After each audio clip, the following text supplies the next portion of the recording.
Hello and welcome you all to सिद्धप्रग insights. आप सभी का स्वागत है वापस से। आज हम डिस्कस करने वाले हैं कॉन्स्टिट्यूशन का पार्ट 18 जो बात करता है इमरजेंसी प्रोविज़न के बारे में। इमरजेंसी प्रोविज़न बहुत इम्पॉर्टेंट है क्योंकि जो पावर्स दिए गए हैं इमरजेंसी में वो क्या होता है, आपके जो फेडरल नेचर है ना, आपका जो फेडरल नेचर है उसको वो यूनिटरी कर देता है। यूनिटरी होने से क्या है, सेंट्रलाइजेशन ऑफ पावर हो जाएगा, सेंट्रलाइजेशन ऑफ पावर। अब ये पहले तो हमारे जो बेसिक फ्रेमवर्क है, हमारे इंडिया का बेसिक फ्रेमवर्क क्या है, वो है डेमोक्रेसी। इसको वॉयलेट करते हुए यूनिटरी पावर ग्रांट करता है पार्लियामेंट को कि आप विदाउट एनी कंसल्टेंसी, बिना कंसल्टेंसी के आप डायरेक्ट रूल इस्टेब्लिश कर सकते हैं। और इसका मिसयूज़ होना बहुत ऑब्वियस है, बहुत लाजमी है। जैसा कि हमने देखा जब इंदिरा गांधी ने 75 से 77 तक के एमरजेंसी लगाया, तो this was not due to any external और internal factor, it was just pure malicious motive, है ना। इनके इरादे गलत थे, इन्होंने अपना सत्ता बचाने के लिए इमरजेंसी को लागू किया। तो अब इम्पॉर्टेंट भी है इमरजेंसी क्योंकि जो वेरियस एस्पेक्ट्स है, जैसे एक्सटर्नल एग्रेशन हो गया, रेबेलियन हो गया, तो इस पर फिर यूनिटरी मेथड से ही डील किया जा सकता है। डेमोक्रेटिक मेथड से अगर डील करने का कोशिश करेंगे तो जब तक डिसीजन आएगा तब तक के लॉज जो है बहुत ज़्यादा हो चुका होगा। तो emergency is very much essential. तो दैट इज़ वाई इमरजेंसी क्या है और क्या क्या इनके प्रोविज़न है, उसको डिस्कस करने के लिए हमारा कॉन्स्टिट्यूशन का पार्ट 18 है। पहले तो देखते हैं कि किन किन बेसिस पे, तो 3 बेसिस पे, वॉर हो, एक्सटर्नल एग्रेशन हो या फिर आर्म्ड रेबिलियन हो, है ना। इन तीनों चीज़ के लिए हम इमरजेंसी लगा सकते हैं कंट्री में। कब कब लगा है, 1962 से 68 में इंडो चाइना कॉन्फ्लिक्ट के दौरान, 1971 से 77 इंडो पाक वॉर के दौरान, और 75 से 77 इंदिरा गांधी के टेन्योर में। ओके, तो ये तो था बेसिक। अब आते हैं कॉन्स्टिट्यूशन के आर्टिकल्स पे। तो आर्टिकल्स 352, 353, 354, 55, 56, 57, 58, 59 एंड 60, कितने टोटल 8 आर्टिकल। कॉन्स्टिट्यूशन के 8 आर्टिकल पार्ट 8 में फ्रॉम 352 टू 360 इतने से इतना जो है वो इमरजेंसी प्रोविजंस के लिए अलॉटेड है। क्या क्या बात करते हैं, पहले हम डिटेल में जाएंगे, पहले हम आर्टिकल्स को एक बार गो थ्रू कर लेते हैं। तो पहला आर्टिकल बोलता है, आर्टिकल 352 टॉक्स अबाउट प्रोक्लेमेशन, बराबर। 352 बात करता है प्रोक्लेमेशन ऑफ इमरजेंसी। जैसे ही किसी चीज़ का इंट्रोडक्शन हुआ, उसका एप्लीकेशन अगले आर्टिकल में दिया होगा। ये हम बहुत बार देख चुके हैं, वही चीज़ यहाँ पे भी फॉलो होगी। अगर 352 इमरजेंसी प्रोक्लेम कर रहा है तो 353 बताएगा उसका इफेक्ट क्या होगा। तो 352 is proclamation and 353 is effect. Simple. Effect of proclamation of energy जो इमरजेंसी, जो कि हम आगे अभी देखेंगे, फर्दर डिस्कस करेंगे। नेक्स्ट ये बात करता है application of provision relating to distribution of revenue while proclamation of emergency is in operation. क्या बोल रहा है, सिंपल सा कि डिस्ट्रीब्यूशन ऑफ रेवेन्यू है तो इनके बारे में कैसे, अगर इमरजेंसी, पहले तो क्या है कि स्टेट सेंटर इन पे डिस्ट्रीब्यूशन जो भी रेवेन्यू है उनके लिए लॉज बने हुए हैं, रूल्स बने हुए हैं, बजट में डिसाइड होता है, प्लानिंग कमीशन डिसाइड करता है, तो all sort of thing. But when emergency is in action, तब फिर कैसे रेवेन्यू डिस्ट्रीब्यूट होगा, इसके बारे में बात करता है आर्टिकल 354। आर्टिकल 355 तो आपको पता ही है कि इसको इमरजेंसी कहा जाता है। तो इस दौरान, थोड़ा सर्दी है मेरे को, तो duty of union to protect state against external aggression and internal disturbance, same चीज़ यहाँ पे 352 कब प्रोक्लेमेशन ऑफ इमरजेंसी, तो कब प्रोक्लेम होगा, तो इन case of external war arm rebellion. तो ये जो है ये है आर्टिकल 355। इस दौरान पे यूनियन का ड्यूटी क्या होगा, how rights will be preserved, how revenue will be generated, everything. तो ये जो काम है जो यूनियन के, ये बताए गए हैं आर्टिकल 355 में। 356 आपका है president rule, well known provision in case of failure of constitutional machinery in state. ठीक है। 57 बताता है exercise of legislative power under proclamation issued under article 365 56 sorry. तो 356 ये इंट्रोड्यूस किया क्या, प्रेसिडेंट रूल। अगले में उसका दे दिया कि लेजिस्लेटिव पावर कहाँ जाएगा भाई इसका, क्योंकि प्रेसिडेंट रूल का एप्लीकेशन ही है ना कि ये एग्जीक्यूटिव को डिसमेंटल कर देता है। तो एग्जीक्यूटिव डिसमेंटल हो गया, ठीक है, बट व्हाट अबाउट लेजिस्लेचर, ये कहाँ जाएगा, तो इसके बारे में बात किया आर्टिकल 357 में। 358 बात करता है suspension of article 19 during emergencies. 359 suspension of enforcement of right conferred by part 3 during emergencies, other rights बोल सकते हैं इसको। And lastly 360 financial emergency. अब इसको याद करना है, टारगेट मतलब सबसे मेन तो वही है ना। तो हम देखते हैं पहले 350 क्या, प्रोक्लेमेशन है ना। 353 350 क्या हो रहा है, 355 356 357 358 359 360 है ना। अब प्रोक्लेमेशन के बाद पहला चीज़ क्या, इफेक्ट। तो ये बोलेगा इफेक्ट ऑफ प्रोक्लेमेशन, है ना। ठीक है। 54 में बोल रहा है कि revenue distribution between centre and state, it is union duty to protect again external war internal rebellion, है ना। 356 तो आपने प्रेसिडेंट रूल देखा ही। अब प्रेसिडेंट रूल है तो इसका लेजिस्लेटिव, जो स्टेट का लेजिस्लेटिव पावर है उसके बारे में मेंशन किया गया। 358 आर्टिकल 19 के सस्पेंशन को बताता है। ये बताता है अदर राइट्स के बारे में। And article 360 is financial emergency.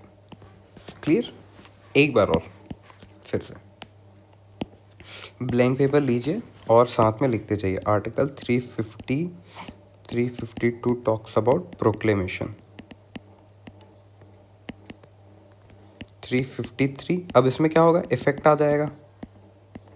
फिर 354 में आ जाएगा आपका revenue distribution,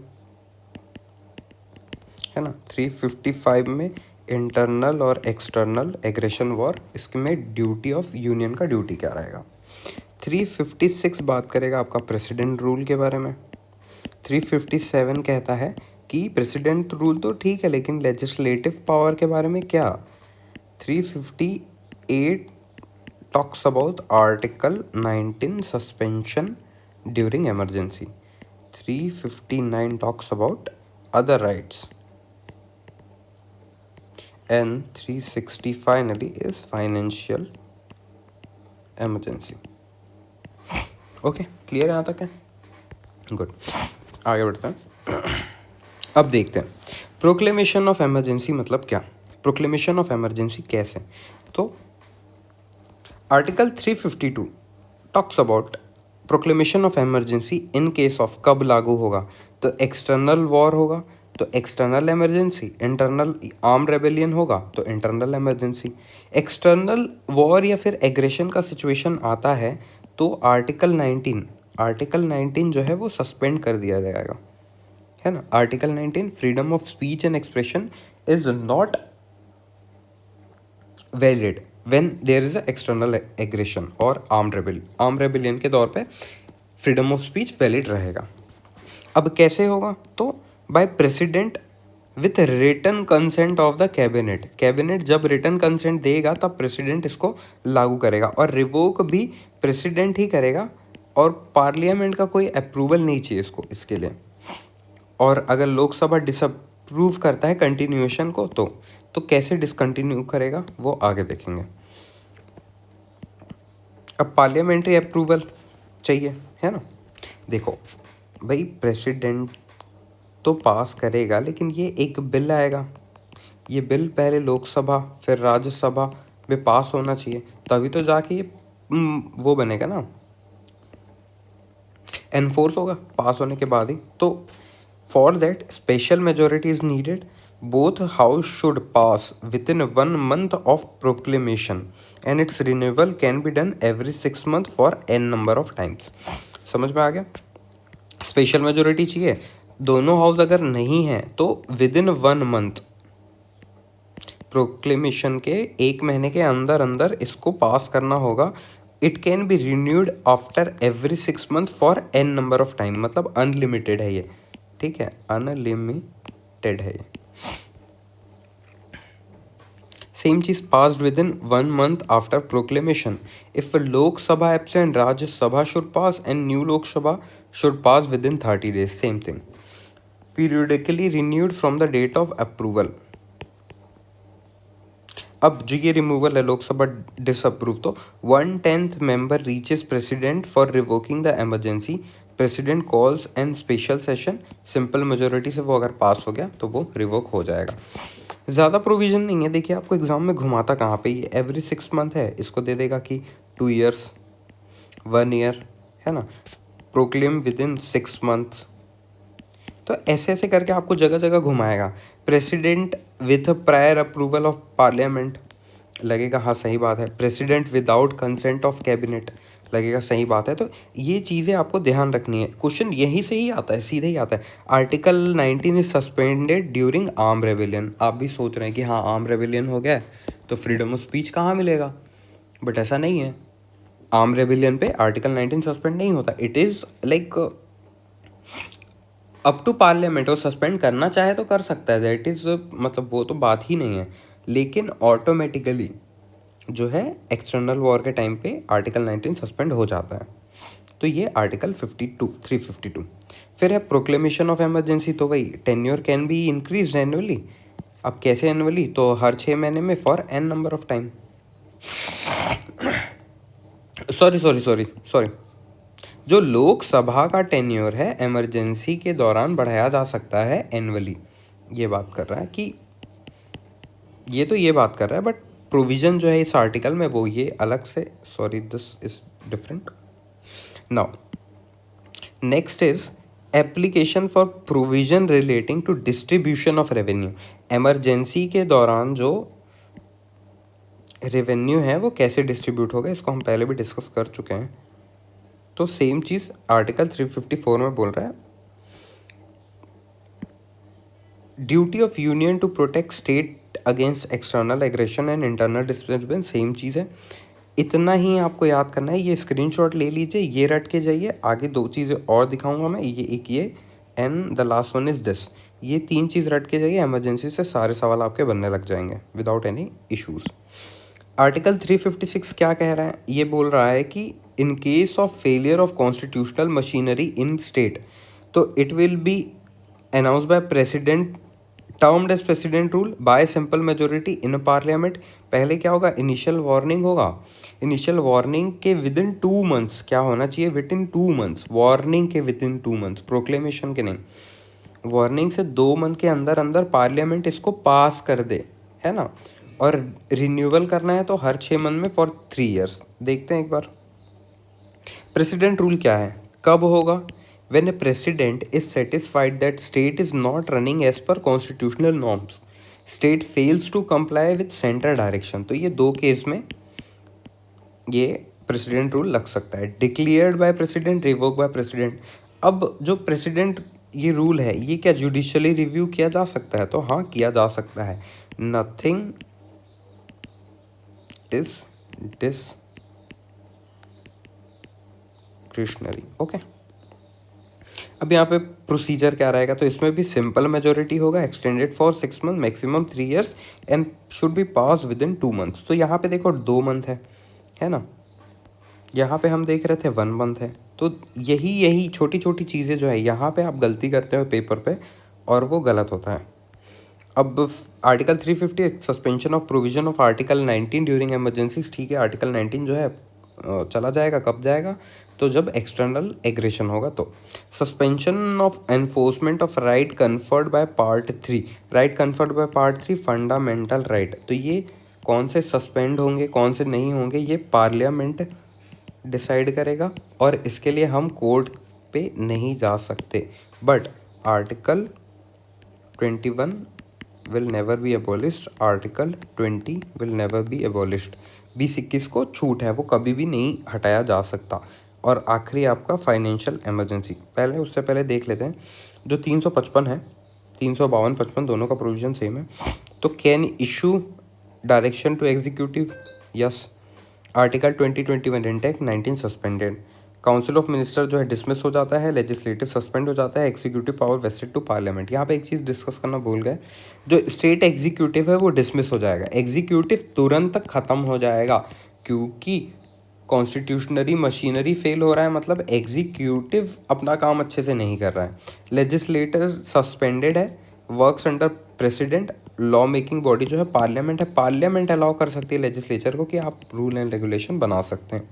it is solely depended on parliament. Okay, अब लास्ट देखते हैं फाइनेंशियल इमरजेंसी। तो it is empowered president if satisfied that financial stability of credit of India और any part of territory is threatened. Simple.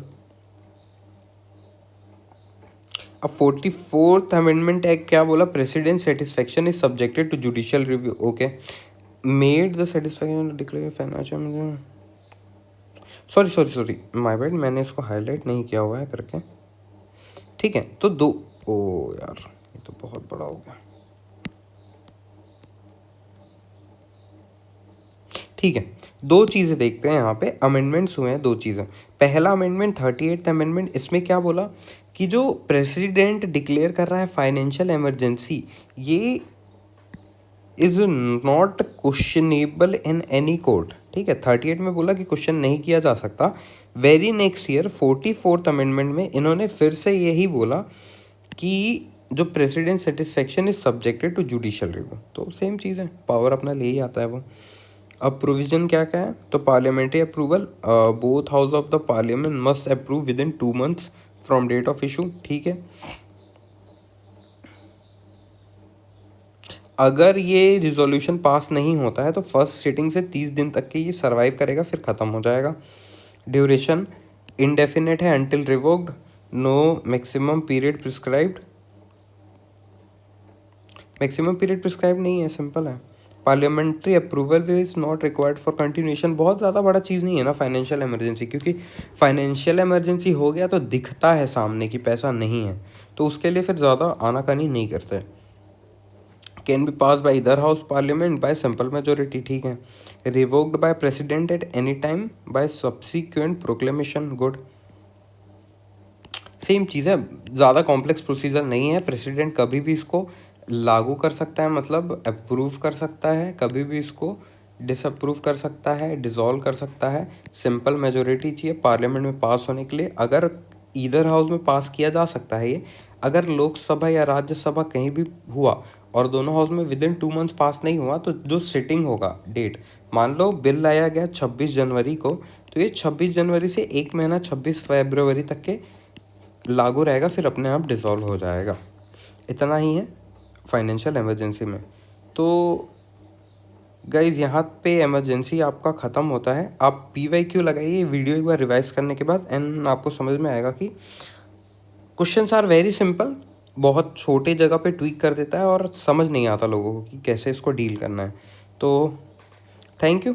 एक काम करते हैं, एक बार और आर्टिकल्स रिवाइज कर लेते हैं। अब आप जा ही रहे हैं तो आर्टिकल 352, ज़ोर से बोलिए, प्रोक्लेमेशन। 53 3 नहीं लगा रहा हूँ, 53 is what effect of proclamation. 54 में क्या बात किया, revenue distribution. 55 external internal rebellion. 56 president rule. 57 article 19 के सस्पेंशन के बारे में। 58 बात कर रहा है अदर राइट्स के बारे में। Okay we miss something. 56 is president rule. 57 is legislative power. 58 is article 19। 59 is other rights and 360 is financial emergency. तो ये आपको 3-4 बार करना पड़ेगा याद करने के लिए। अभी तो लग रहा है कि याद हो गया है, बट 2 दिन बाद 3 दिन बाद भूल जाओगे, तो वो नहीं होने देना है ना। ठीक है, सो थैंक यू।